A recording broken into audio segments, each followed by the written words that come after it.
বিসমিল্লাহির রহমানির রহিম। আমি ডাক্তার মোস্তাক আহমেদ বিন হুসাইন।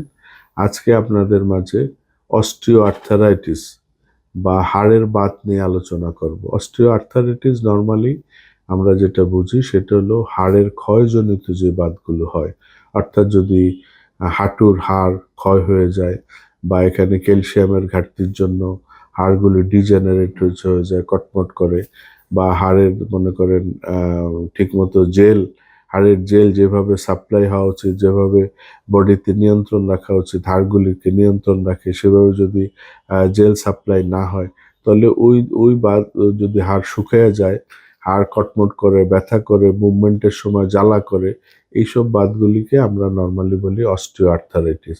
এবং এর জন্য আমরা ইনভেস্টিগেশন কি করতে পারি, যদি আমরা হাঁটুর এক্সরে করি বা স্পেসিফিক যেই হাড়ে ব্যথা সেই জায়গার যদি আমরা এক্সরে করি, সেটা মাজায় হতে পারে, সেটা লাম্বারে হতে পারে, সেটা মানে হাতের কবজিতে হতে পারে, যদি বা বল জয়েন্টে হতে পারে, কোমরে বল জয়েন্ট হতে পারে। যদি আমরা দেখি এই হাড়গুলো ক্ষয় হচ্ছে বা হাড়ের সেলগুলি আস্তে আস্তে ক্ষতিগ্রস্ত হচ্ছে, অথবা দেখা যায় ওই হাড়গুলি শুকিয়ে যাচ্ছে, ওখানে ঠিকমতো ক্যালসিয়াম বা জেলি পাচ্ছে না, তাহলে এই ধরনের এই কারণে যে ব্যথা বা উদ্ভূত পরিস্থিতির সৃষ্টি হয়, সেটাকে আমরা বলি অস্টিও আর্থারাইটিস।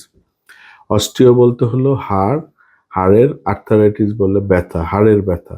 তো হাড়ের ব্যথা নর্মালি যা বললাম আমরা, সেটা ক্ষয়জনিত কারণে হতে পারে, সেটা ইনজুরিজনিত কারণে হতে পারে, সেটা আঘাতজনিত কারণে হতে পারে, সেটা জেনেটিক কারণে হতে পারে, বা কারো যদি জন্মগতভাবেই হাড়ের দুর্বলতা থাকে বা ক্যালসিয়াম ডিফিসিয়েন্সি থাকে, সেই ধরনের কারণে আমরা অস্টিও আর্থারাইটিসে ভুগি বা এই ধরনের রোগগুলি হয়। এই অস্টিও আর্থারাইটিস হলে নর্মালি আমরা সাজেস্ট করি যে তোমার অনেক ক্ষেত্রে দেখা যায় ভিটামিন ডির স্বল্পতা থাকে শরীরে।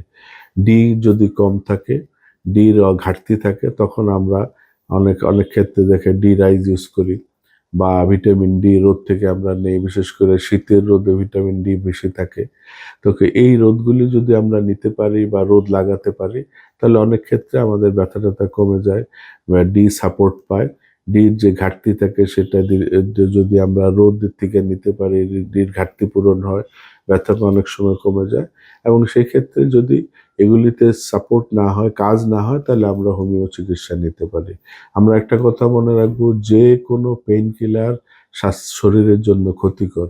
এই জন্য বাত ব্যথা অ্যালোপ্যাথি যে ওষুধগুলি ইউজ করা হয়, ম্যাক্সিমামই হলো পেইন কিলার, যেটার সাইড এফেক্ট, যেটা কিডনিতে এফেক্ট করে, লিভারে এফেক্ট করে, তারপরে স্টমাকে এফেক্ট করে, সেটার সাইড এফেক্ট যেমন অ্যাসিডিটি বাড়ে, ভমিটিং টেন্ডেন্সি হয়, তার খাওয়ার রুচি কমে যায়, বিভিন্ন রকম উপসর্গ আমরা দেখি। এই জন্য আমরা চেষ্টা করব পেইন কিলার অ্যাভয়েড করে হোমিওপ্যাথি বেসিক ন্যাচারাল ওষুধের মাধ্যমে আমরা এই বাতগুলো ক্লিয়ার করতে।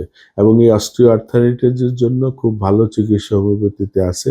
যদি আমরা এক্সরে করে দেখি যে হাড়ের ডেন্সিটি ক্ষয় হয়ে গেছে, হাড়ের গঠন মজবুত না, হাড়গুলি কোনো কোনো জায়গায় আমরা পারফোরেশন বা ছিদ্রের মতো হয়ে যায়, এগুলি সব কিন্তু সুন্দর হোমিওপ্যাথিক ওষুধ আছে। এবং এর বিভিন্ন সিমটম, যেমন কোনোটা ব্যথা থাকবে, ব্যথার সাথে জ্বালা থাকবে, কোনোটা শুধু মুভমেন্ট করলে, হাঁটাচলা করলে ব্যথা হবে, রেস্টে থাকলে ব্যথা থাকবে না, এই ধরনের বিভিন্ন উপসর্গ আমরা পাই। কোনোটা ঠান্ডাজনিত কারণে ব্যথা বাড়বে, কোনোটা দেখা যায় যে যে সে বাইরের ক্যালসিয়াম বা ম্যাগনেসিয়াম যদি নেয় বা সাপ্লিমেন্ট খায়, তাহলে তার ব্যথা কমে যায়। তো এই ধরনের সিমটম ওয়াইজ যদি আমরা ট্রিটমেন্ট করতে পারি, এটার পার্মানেন্ট সলিউশন হোমিওপ্যাথিতে আছে, যেটা কোনো সার্জারির প্রয়োজন হয় না। অ্যালোপ্যাথিতে দেখা যায় এটা পেন কিলার দেয়, পেন কিলারের কাজ না হলে যে এটা সার্জারি করো, সার্জারি করলেও কিন্তু এটা ভালো হচ্ছে না।